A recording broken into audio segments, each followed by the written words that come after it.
Máme porazený rozpočet ho stavebným úradom. a môžem už ísť do banky pýtať peniaze? Či? Môžeš, ale máš 2 milióny eur, tak na čo by si tam šiel? Dobre, nemám. Som ťa oklamal, vieš. Mám iba 1 milión. Ale chcel peniaze, ja chcem, že by mi dala banka. To znamená, že s projektom a mám pozemok a projekt, môžem ísť do banky? Môžeš. Môžeš ísť aj pred projektom a banka si, aspoň v našom prípade, vyžiadala potom stavebné povolenie ako dodatočné. Čiže takto by som ako inteligentný človek vedel, že na to mám, viem si postaviť dom, zaplatil som už nejaké peniaze za projekt, za nejaké profesie, dal som si rozpočet. Rozpočet je v podstate prvým krokom na to, že by som vedel, či na to mám, hej? Áno. Reálne, koľko na to mám, lepšie povedané. Potom idem do banky a začínam stavať. Je projektant potom potrebný pri stavbe? No môžeš si ho dohodnúť na... Alebo je dobré mať projektanta pri stavbe? Tak to povedzme.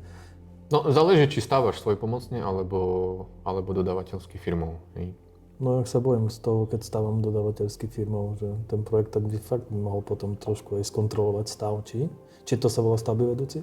To ti stavby vedúceho potrebuješ, k stavebnému povoleniu potrebuješ stavebný dozor. Už k žiadosti.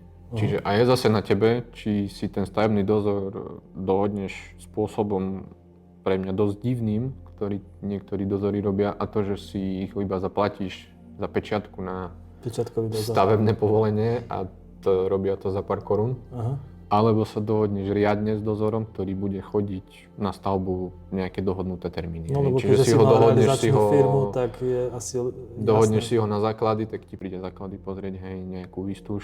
Proste nejaké milníky si s ním dohodneš, príde 4-5 krát, hej, na stavbu a dohodneš si s ním sumu. Koľko tá suma je, neviem ti povedať, ale za mňa to asi stojí.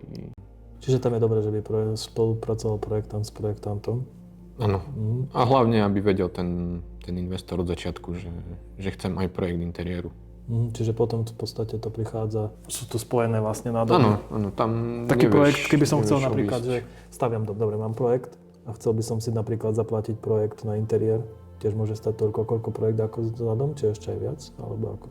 No, zase záleží od rozsahu, čo si dohodneš aj v tom projekte interiéru. To je klasika, kuchyňa, kúpeľky. Lebo môžeš si dohodnúť projekt interiéru, skrine, šatníky, projekt interiéru výťah s niekým, kto ti ho vlastne navrhne do formy nejakej vizualizácie.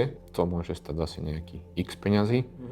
Potom môžeš osloviť interiérové štúdio, ktoré sa venuje aj výrobe tých nábytkov. Čiže ty ti to rozkreslia do šrubky a vieš presne. Potom aj náklad, dvierka, klasika, to riešiš potom s nimi. Blúmkovania a ideš, už počítaš 10 000. Áno, mramor, čiže môžeš si doviesť z Brazílie nejakú drevinu. Piesok. Takže interiér nemá proste.